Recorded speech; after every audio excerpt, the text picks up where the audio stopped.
Welcome to the Why God Why podcast. I am one of the co-hosts, Peter Englert. I'm here with our illustrious co-host, Aaron Mercer.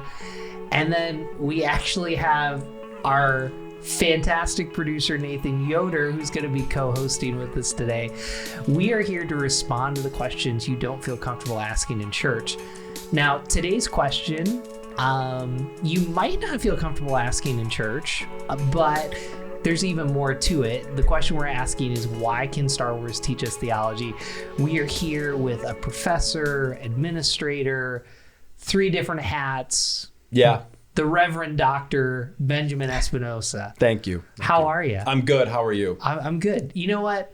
We're not even going to jump into we usually have this co-host talk. We're just going to go right in. Let's do it.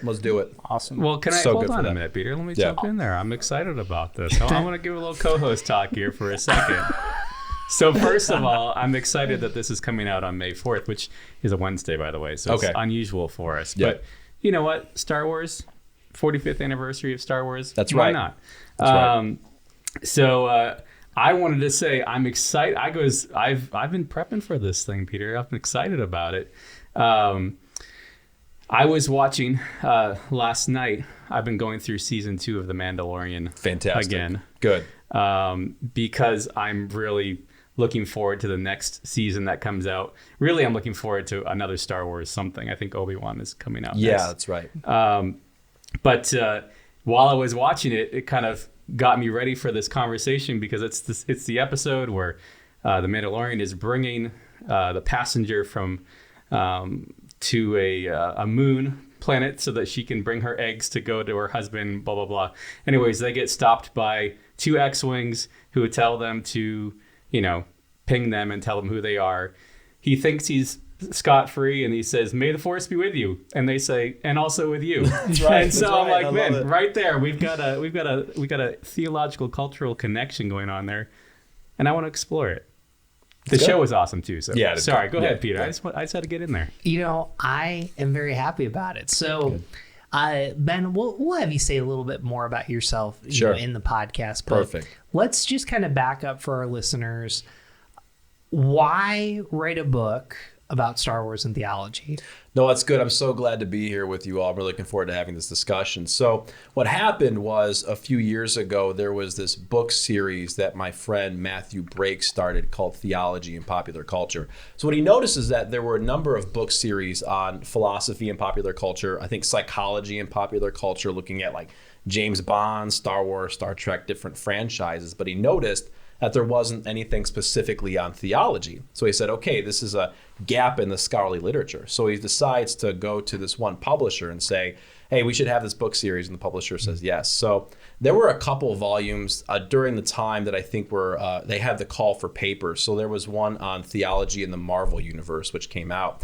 And then he was also looking for other books to be, in this series. And I thought, well, I like Star Trek. I like Pixar movies, but I really love Star Wars. So I thought, okay, theology and Star Wars, it'll be great. I'm thinking, by that time, I think my son was about 1 year old at that point. And I was like, okay, by the time this comes out, there's going to be a lot more Star Wars stuff for kids, and I'll be able to share this with him. So I thought, theology and Star Wars, let's do it.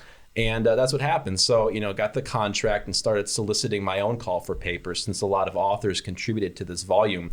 And COVID kind of pushed things back a little bit. This was going to come out sooner, but it got pushed back. But ultimately, I love Star Wars. I love theology. I love the connections between all of them. I know some people think that you can't blend certain things from Star Wars and Christian theology, that conversation shouldn't happen.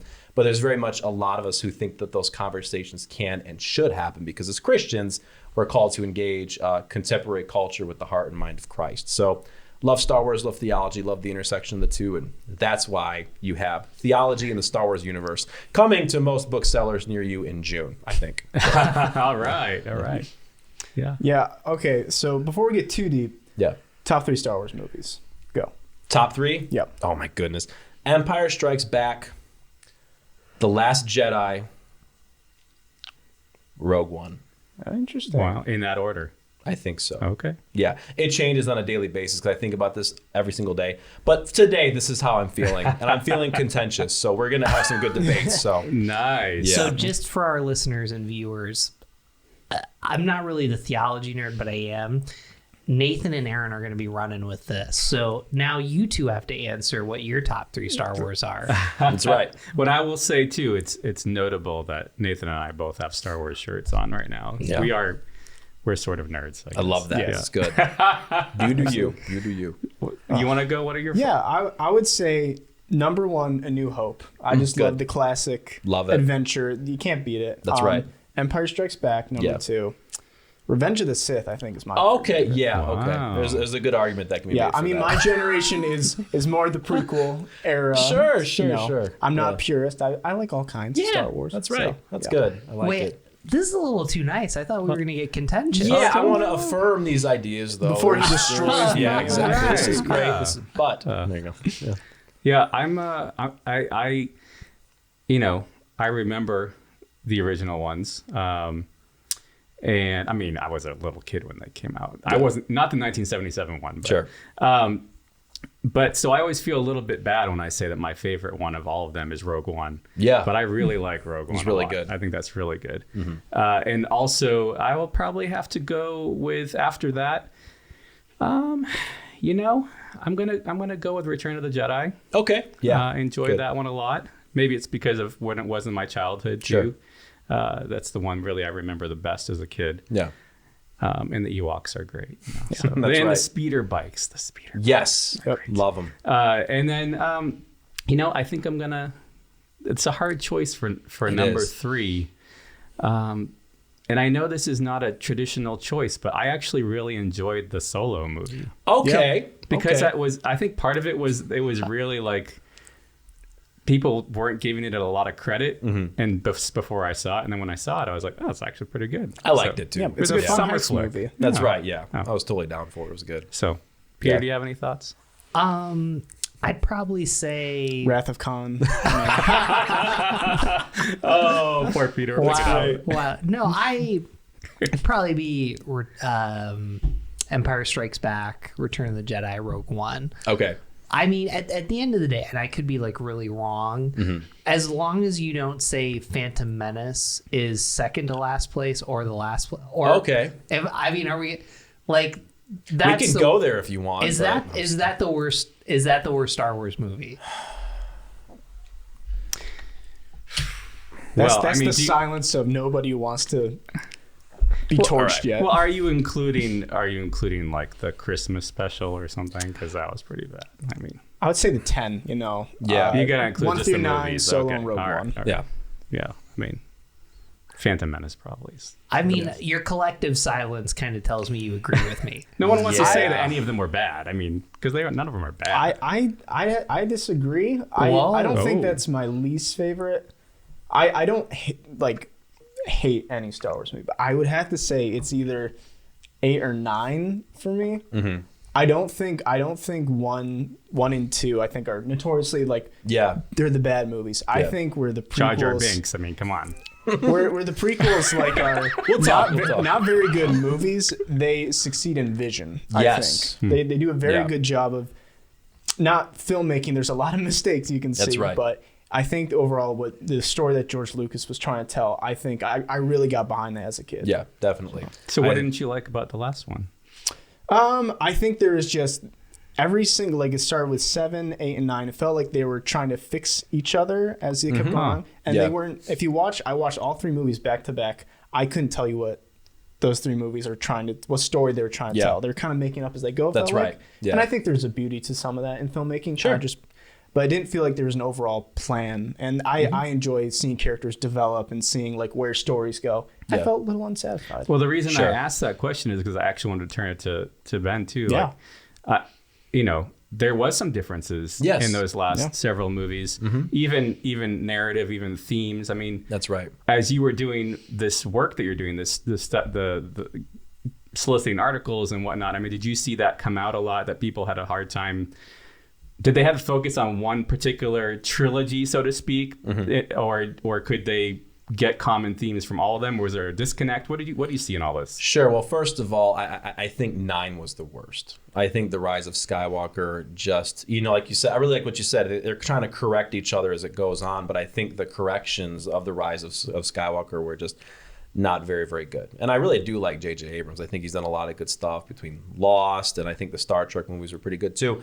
But yeah, 9, I just can't get behind it. But you said 8 too, so I'd love to talk about what you thought about 8. But it was interesting. So a lot of the authors did seem to focus on the diverse, different pieces of the 9 or I think 10 or 11 movies. But then they also went to the other media like the Clone Wars and Rebels.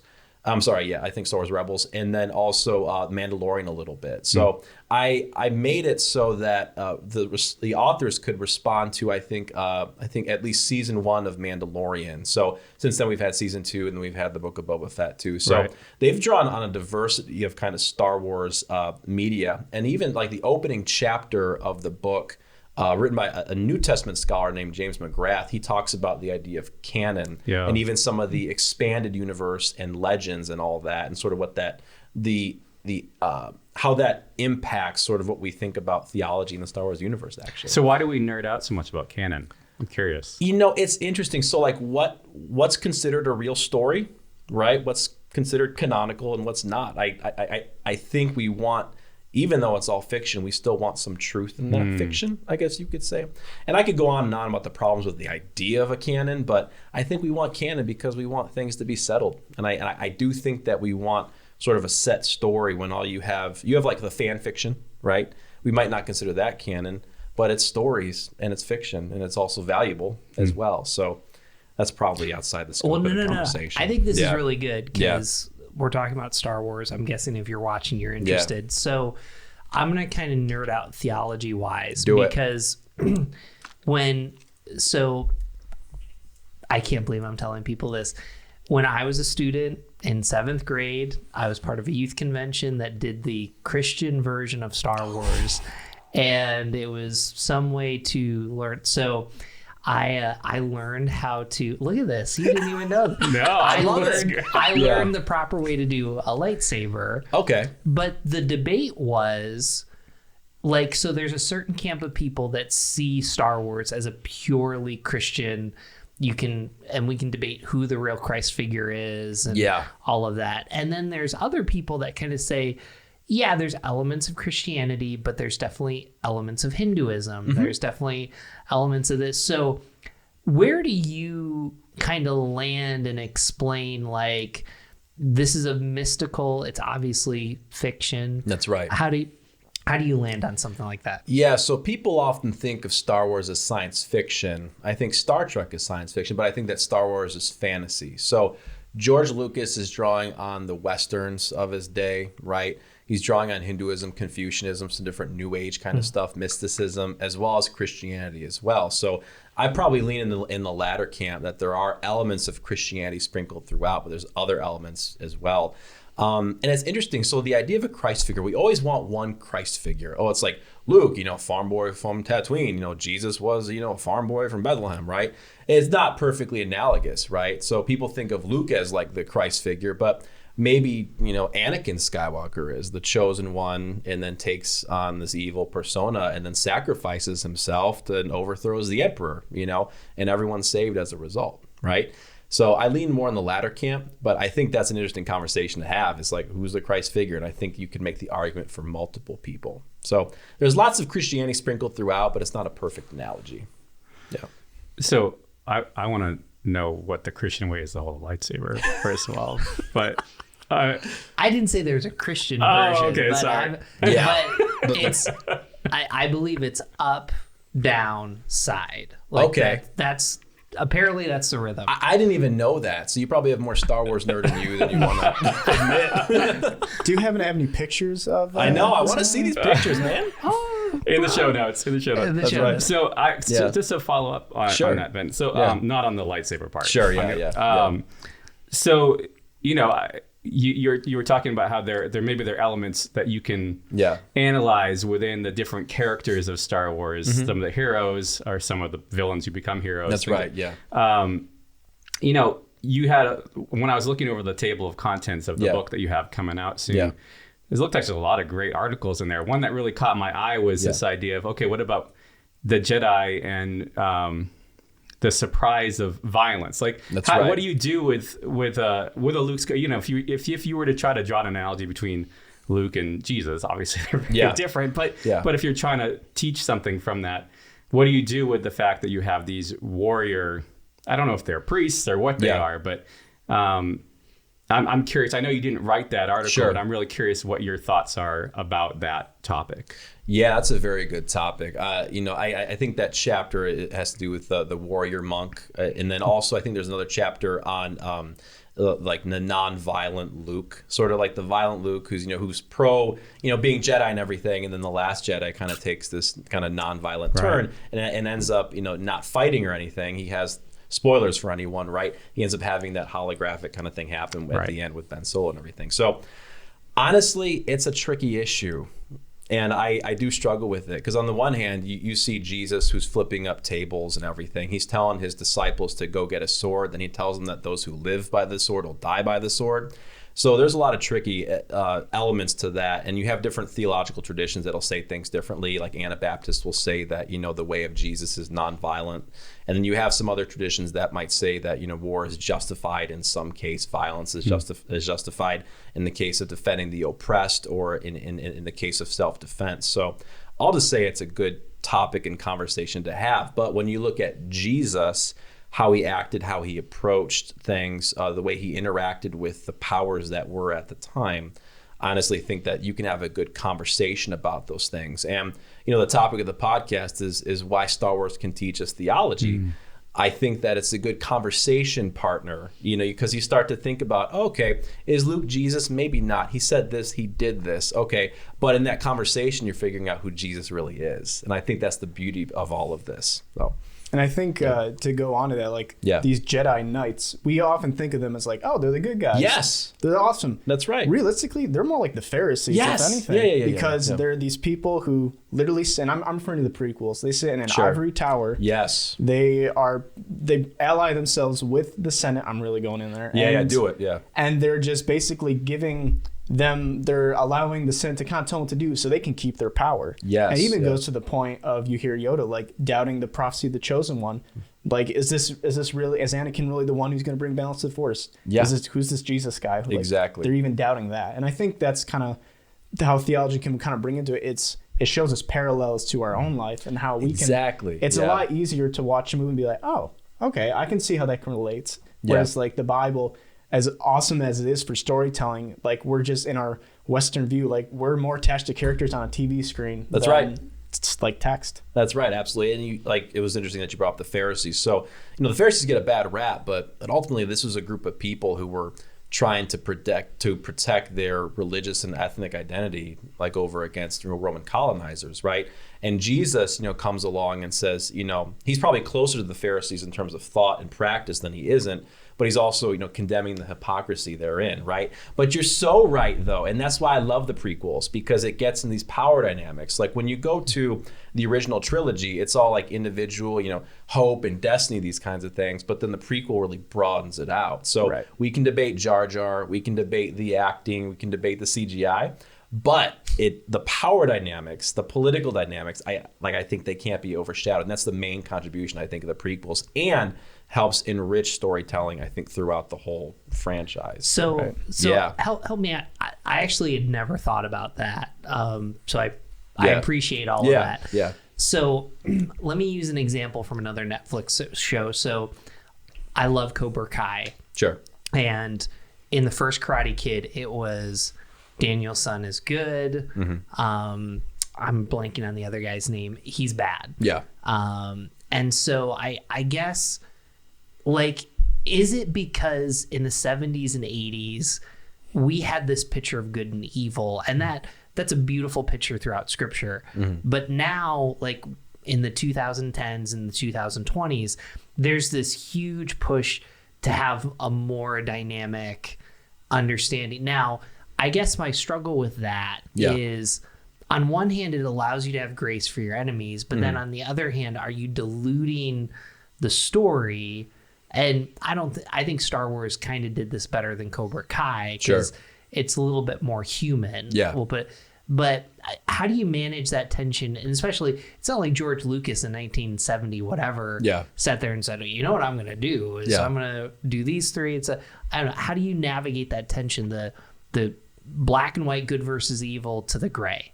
Yeah, you have a lot of black and white, dark versus evil, dark and light throughout Scripture, but you also do have a lot of gray too. So you think about David, a man after God's own heart, in his relationship, and I would argue a violent relationship with Bathsheba, murdering Uriah. So you have a lot of good guys that do bad things. Think about Solomon, and I think everybody throughout Scripture, except for Jesus Christ, obviously. So to me, I see a lot of gray in Scripture. There's definitely the dark versus the light. And I think even in Star Wars, they complicate it, right? So the Jedi are the good guys. They're fighting for truth and justice throughout the galaxy. But they tell Anakin to leave his mom, which I don't think was a very Christian thing to do, right? I mean, you can make the argument, because Jesus says, he who wants to follow after me needs to hate his mother and father or leave his mother and father, that kind of thing. We can debate that, but I honestly think that was the wrong choice. And look what it led to. It led to something even worse, too. So for me, there's elements of dark and light throughout Scripture. And you even see, even in the book of 1 John, dark and light, that dynamic, But I think that it's good for us to be thinking about things in terms of, gray. And maybe things aren't as black and white as we thought that they were. And we see the impact of that kind of rigidity throughout history. This is one way of being versus this other too. But is Anakin a Samuel figure? I never thought about that. I'd have to think about that a little more. Someone who's sort of good and then gets corrupted by a system that's forced him into this kind of thing, reacts against the system, and then ends up being the savior of his son and savior of really maybe the galaxy, right? So I have to think about that a little more. I'm curious about another piece I noted in the introduction, the table of contents. Yeah, and then you kind of have an introduction there. We got a little sneak peek to it. Sure. There's so much good stuff in there. Yeah, I'd love to really ask about stuff. Yeah. But I'd love for you to. Can you expand a little bit? Something that caught my attention was the master-apprentice relationship. Yes. And you mentioned in your summary that it was a refreshing look at the spiritual formation. Yeah. And I couldn't tell, was it written by someone who is a Muslim cleric? Yeah. Okay. Yeah, Muslim, yeah. So I'm really curious about that one. Can you tell us more about it? Yes. So it's interesting to me. So when we were very intentional about trying to have a very broad and interreligious kind of approach to things. Now, mind you, most of the authors in there are looking at it from a Christian perspective, or a diversity of Christian perspectives, but we really wanted to have a true diversity of religious perspectives, right? So that chapter looks sort of like at Muslim theology, the Quran, and sort of the master-apprentice relationship in Star Wars and its analogies to different elements of the Muslim faith too. So I'd encourage everyone to give that a look, because when you read that, you're like, there's a lot of similarities to Christianity here, master and apprentice, these kinds of things. So I'd love to say more about that, but you just have to buy the book. There you go. That's right. There you go. And one thing that George Lucas does is he blends cultures. So because you have the Jedi Knights who are, they're knights who wield swords, yet they wear robes and meditate like monks. That's right. And then the Mandalorian, you have a samurai who's also a cowboy. It's this blending of culture, and it really kind of shows like the creative process that they put into like these kind of stories. That's right. Yeah, I think it's absolutely brilliant. So let's kind of come back big picture. Yeah. Because again, we're looking at this, and obviously the three, maybe even four of us see spiritual value, specifically coming from a Christian perspective of engaging this theologically. And so I guess there's probably some people that are listening and watching and kind of saying, I don't even see it. And maybe now I do. Sure. And it's almost like reading the Bible. It's like, you saw what? And so I guess as you're talking to people that are huge Star Wars fans, but not huge theology fans, what are you challenging them to kind of see and experience as they watch this? Yeah, so a few different things. One, so if I can just give a nod to the outline of the book, like the first chunk deals with the theologies of the Jedi, right? So sort of this warrior, priest, monk kind of figure and what that means theologically. The second is sort of on like a social justice liberationist kind of view, especially in the sequel trilogy, because they definitely dip into those elements a lot more than the other ones. And then the third one is sort of like engaging classic thinkers like Aquinas and Camus and Augustine, these different like pinnacles of Western thought, Western and Christian thought too. But what I challenge people on is think about, the Christ figures, right? You always want the perfect Christ figure. And I've challenged people on this in different elements of popular culture. I would say, oh, so-and-so is the Christ figure in that show. And they're just like, no, he's a sinful person. He did this, and that. No way he's the Christ figure. But you got to understand, someone who may be imperfect, but also is laying down his life for his friends and sacrificing himself, these kinds of things. So the obvious one is, obviously, Luke kind of sacrificed himself at the end of The Last Jedi. It's like, okay, but maybe Darth Vader might be a Christ figure as well, saving the galaxy by overthrowing the Emperor, saving his son. There's redemption at the end. Maybe Leia might be the Christ figure. Because I think it's The Empire Strikes Back, Yoda says there is another, right? So I've been challenged to think about, Leia maybe being sort of a Christ figure. But when you look at all those Christ figures, sort of when you're looking throughout Scripture, you see, well, none of them hold a candle to Christ, right? So I challenge people to be thinking about that. I also challenge people to think about the Force, because the Force is sort of this, it's the Holy Spirit, right? It's like everywhere and everything. But it's like, no, there's no darkness in the Force. There's no evil or anything in the Force. And I wouldn't say it's all completely light the way that they conceptualize light in terms of the Force, because I think, we can have emotions and everything like that. But I always challenge people to think about the Force, and particularly how the Force functions in sort of a pantheistic way. The Force is everywhere around us, and it's throughout all living things. And maybe there's some elements to that we as Christians can believe in, because if we believe that creation is good, just as God said it is, then maybe there's a sacredness to nature too. Even though a lot of us want to say, human beings are created in the image of God and the earth is just a dead thing, right? So there's the Christ figure, there's sort of the Force thing, but then I also challenge people about this power dynamic as well, and sort of your comment about the Jedi serving, sort of as like the Pharisee figures as well, and challenging people to think about power in the church and sort of the dynamic between the clergy and the laity, and clergy who have way too much power and who are complicit in different kinds of oppressive political structures too. Those are the ways I like to engage these kinds of things. So the Christ figures, the Force, but also the power dynamics in Star Wars, and relating those power dynamics to dynamics in the church. Mm. Yeah. So I'm interested. So there, we're talking about these things, and obviously at least three of us are big Star Wars fans. Yeah. I think Peter is 3.5. He's there a little bit. 3.5. He did Christian Star Wars. That's right. Yeah, he knows how to hold a lightsaber. Right. But there's probably people listening. Hopefully they're still listening to this podcast. Maybe we haven't lost them yet. Hopefully, who are like Star Wars. What I don't care about Star Wars. Yeah. And I'm not even sure we should be talking about Star Wars and Christianity or theology. And what do you say to those people? And like, I guess even maybe going a little further is, what is it about Star Wars that they should be paying attention to as their, whether, I guess it could be for introspection for themselves, but also even how they're relating to other people around them in their community. Definitely. So, what I like to point out to people, there's sort of like, layers to this, but a first thing I might say was, do you think Jesus was ignorant of popular culture in his day? There was popular culture going on in the day. And I like to point out in Acts chapter 17, Paul's sermon on Mars Hill, he's integrating figures and poets and thinkers, from the culture of the day. He's being able to relate to this audience of intellectuals on Mars Hill using the language that they speak, right? And I would argue that Star Wars is very pervasive throughout the culture, right? You're seeing The Mandalorian, you're seeing, Boba Fett making a comeback. People are rediscovering these stories generation after generation after generation, right? Baby Yoda, exactly. That's right. So it's, we as Christians, I think, need to be cognizant and aware of popular culture, because these are the kinds of stories that people are imbibing. And I think that a lot of people do get their ideas about God, about the world, about purpose, about the role of humanity and its relationship to creation from popular culture, right? These are the stories that people are taking in. Now, I don't think people are taking Star Wars literally or anything, but it's definitely informing you and shaping you in a certain way.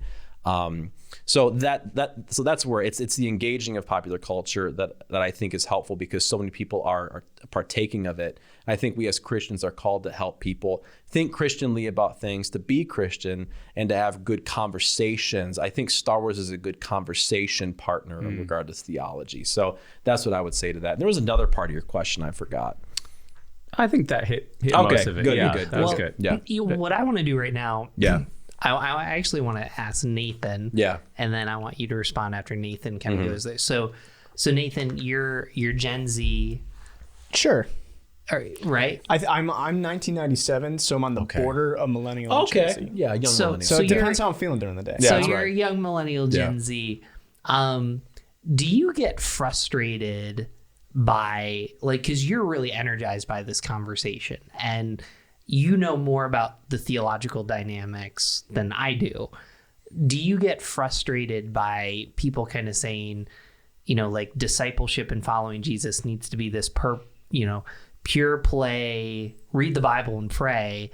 Whereas it seems like you have it's not just an interest, you have a fairly significant and robust connection. I mean, how do you wish people would see this as you're kind of seeing it and engaging it? Right. Well, I think that's something that's kind of been more new, I would say. Like, whereas when I was growing up, it was very much, engage only in the Bible, do not like explore those other kind of things, at least in the church setting. And I think it's important that, like, I know what Pastor Rob has said multiple times, like what you spend your time with, that's what you're being discipled by. So I personally enjoy Star Wars, but I also realize it's a made up world that has a lot of cool parallels, but I don't use it as a replacement for like the gospel or reading the Bible. And I think to your point of like, I think it's important to keep an open mind from both sides of like, this is a made up world, but there's a lot of value you can find in it, a lot of parallels. The other side is like, but if you're spending too much time in that and you're being discipled by that instead of going right to the gospel or like the Bible, that's where you should be spending your time. Yeah. I mean, how do you engage that? I think that's a really good answer. I wouldn't really add anything to that. I like you say, so sort of what I like to say to people is like, look, you're in church for like an hour, right? And hopefully you're going to be reading your Bible and praying and doing small groups, these kinds of things throughout the week.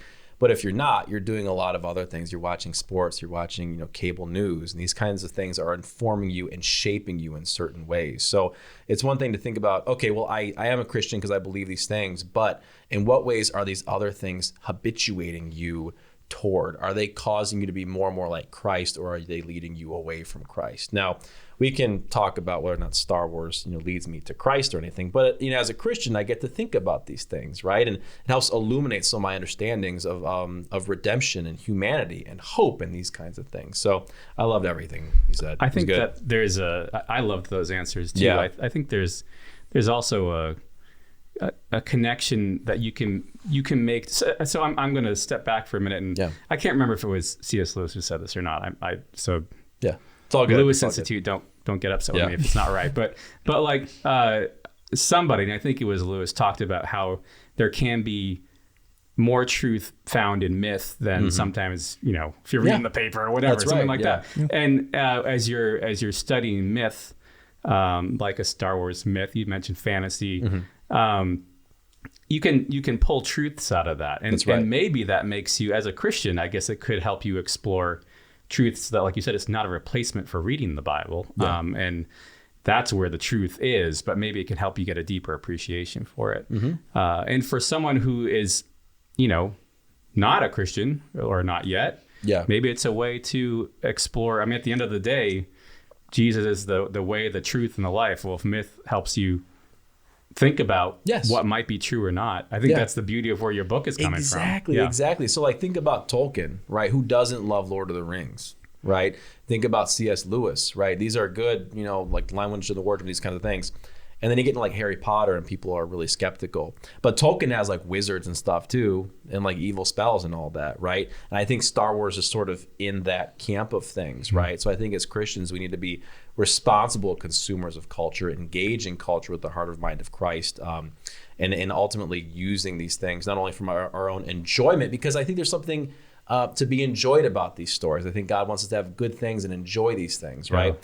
Yeah. If God created us with the ability to create things, then he had created us with the ability to enjoy these things as well. I think there's something inherently good in that, but it helps illuminate the way to Christ as well. So I affirm all the lovely stuff you said. So I want to get a little controversial here because who shot first? Oh, sorry. That's in the contract. We're not talking about that. Well, let's come back to that. It's okay. Go ahead, Peter. Go ahead. We need to come back to that. Oh gosh.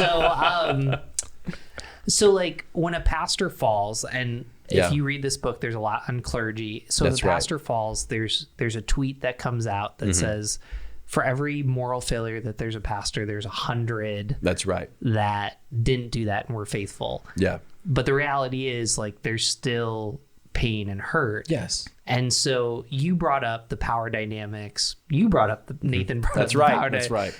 And so you could, in one sense, look at that and say that's almost a kind of a pulling from popular culture. We're talking a lot about power dynamics right now. Yes. But on the other hand, like there's space in Christianity of how to kind of deal with this. And, you know, I bring that up because it's sometimes I think the problem with culture is we've oversimplified. Yes. So how do you wrestle with, this is a very real thing with power dynamics.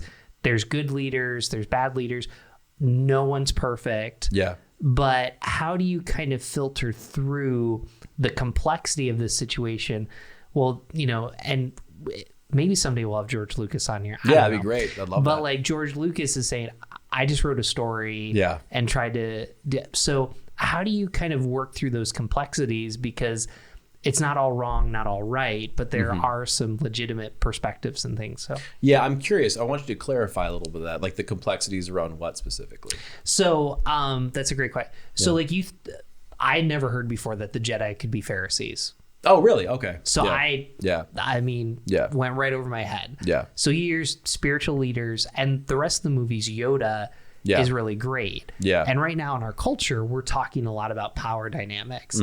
And now, like, if you're in power, like it's a weird kind of struggle. Yes. So how much of it is kind of taken from the world? I believe all truth is God's truth. So it's how do we engage that? But then I don't know I mean, I'm just kind of processing with you trying to. No, it's all good. It's all good. Yeah. So when I say, you know, Jedis might be analogous to Pharisees, like I don't want to throw out all the Pharisees, you know, did or said, because like I said, they're a sect of Judaism that was trying to protect its identity against Roman occupation. And Jesus's argument is he might be close to them theologically in terms of practice. You know, he does say, you know, do everything that they say, but maybe not do everything they do, kind of thing in Matthew chapter 23, right? So he critiques some of the hypocrisy and the fact that they're adding on so much stuff to the law when he's telling them to get back to Scripture, which is their original intention. So when we talk about Jedi, like the Jedi as, you know, Pharisees or Sadducees, it's not that, you know, they're evil. It's like we have to understand them in proper context. But I think as pastors, we need to be very mindful of those power dynamics, because you do have people in the church that, you know, if the pastor said it, I'm going to believe it, you know.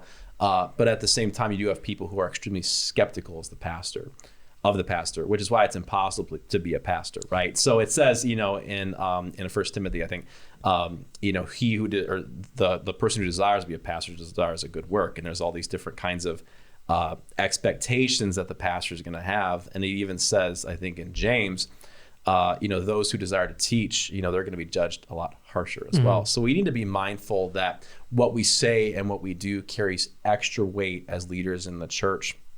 And we need to be above reproach, like it says throughout the epistles as well. So all that to say, I'm very mindful of the power dynamics that are going on. I think pastors need to be aware of those and understand the influence that, you know, church leaders do have in the lives of other people.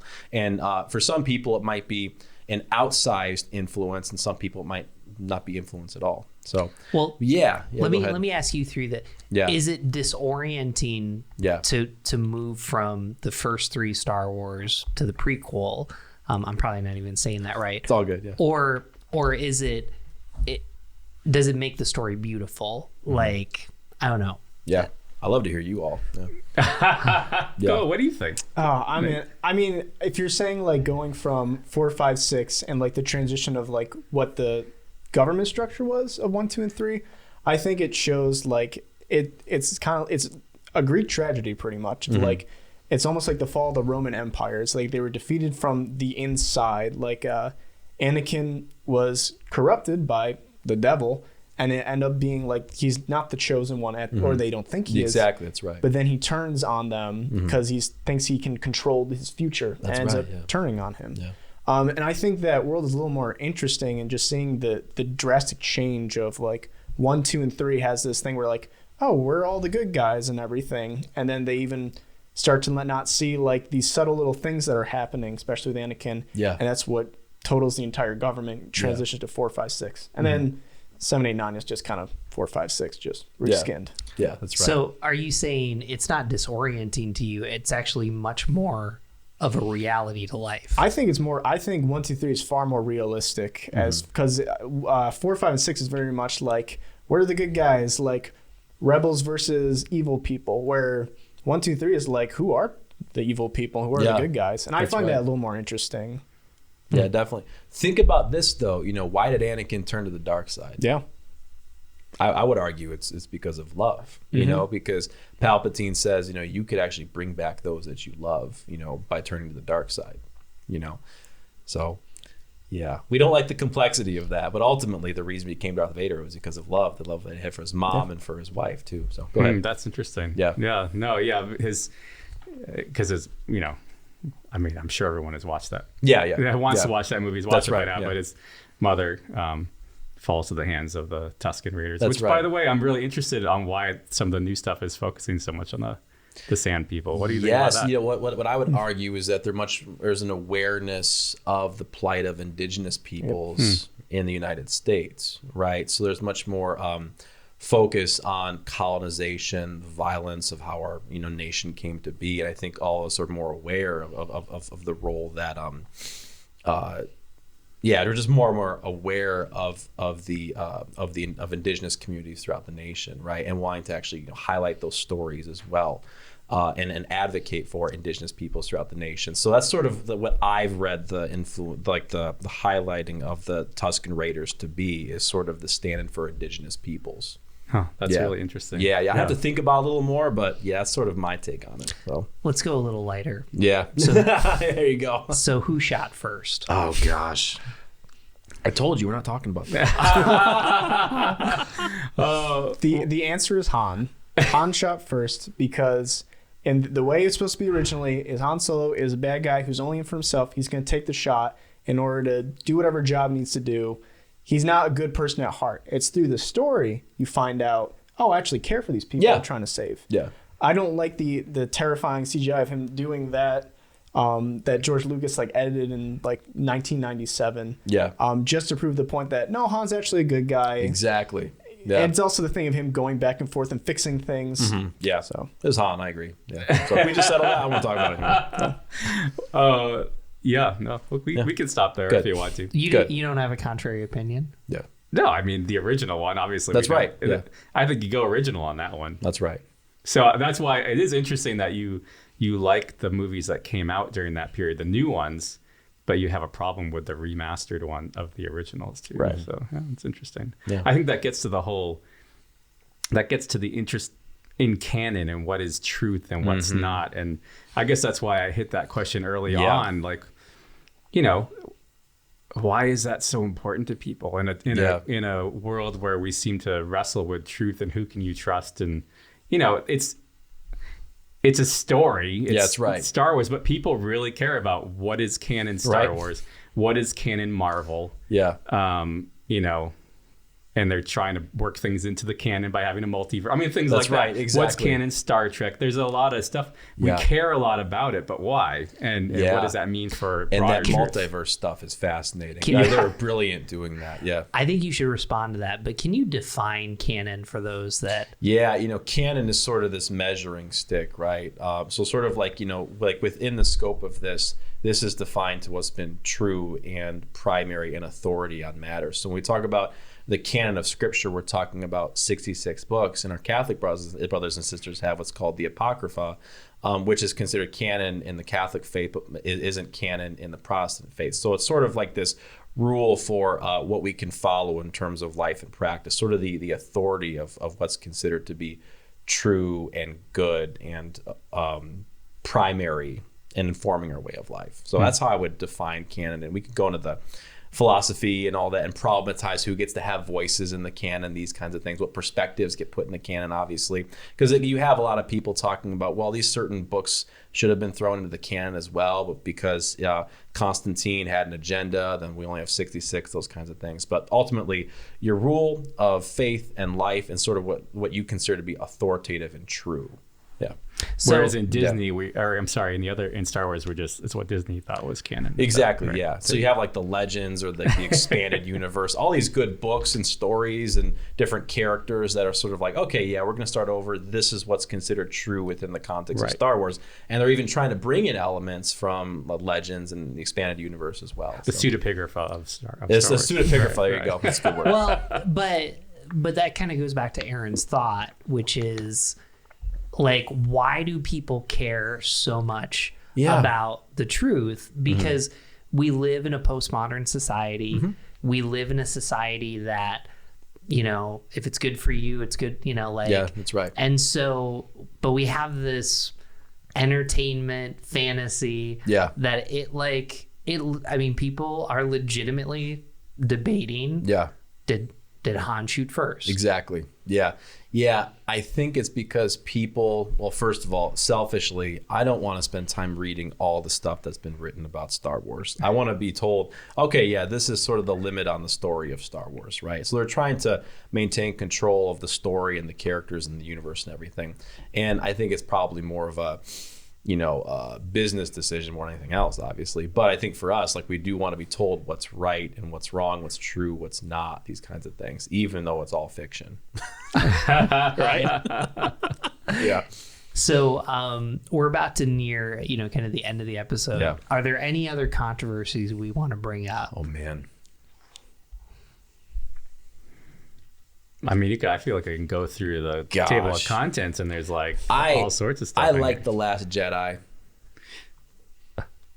I liked it. So you guys need a debate, you and they. I've learned to when I first saw it in theaters, I was like, what is this? I was disoriented after seeing that. Yeah, same. Yeah.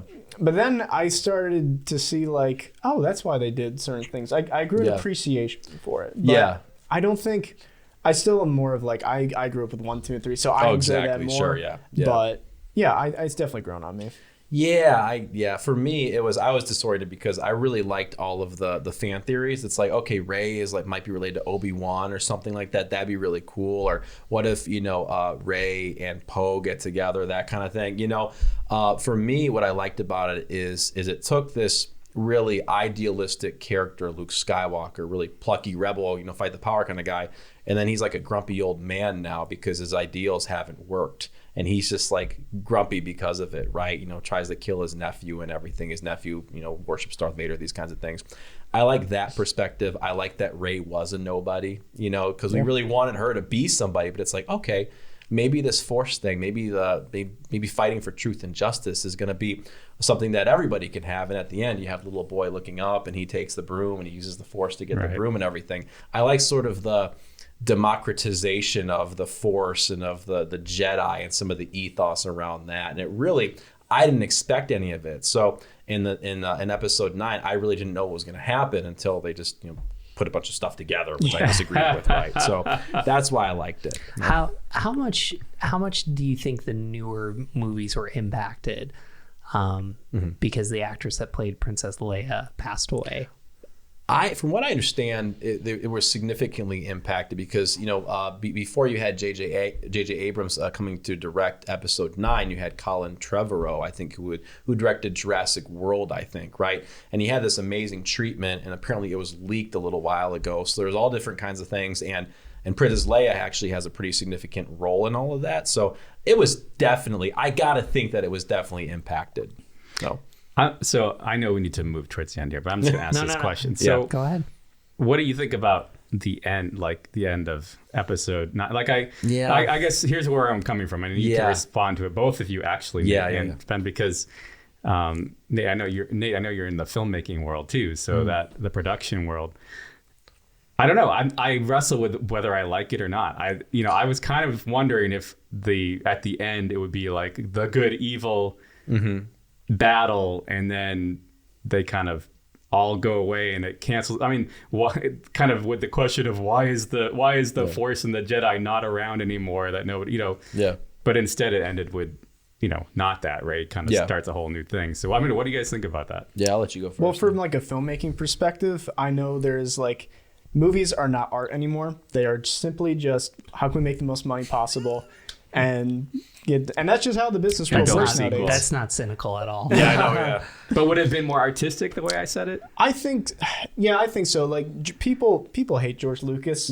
But he's an artist at heart, and I respect that. I don't think he's an amazing director, but he definitely has like the artistic characterization of how he wants a story to go, start to finish, and wants to bring all these themes and philosophies and like parallels of different religions, stuff like that.